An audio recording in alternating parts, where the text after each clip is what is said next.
Hey guys, welcome back to Visual Studio Code. So in today's video I will be showing you how you can open terminal in Studio. So it's pretty much simple. So let's take a look right here in the upper corner. Right here you will see terminal. Click on that and then you have here a bunch of options, but for us will be good this new terminal. You can see you can also open up as Ctrl plus Shift plus this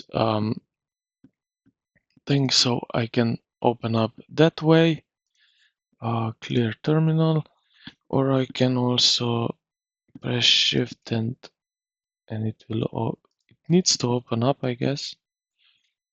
It doesn't work right here on my side, but you can try it.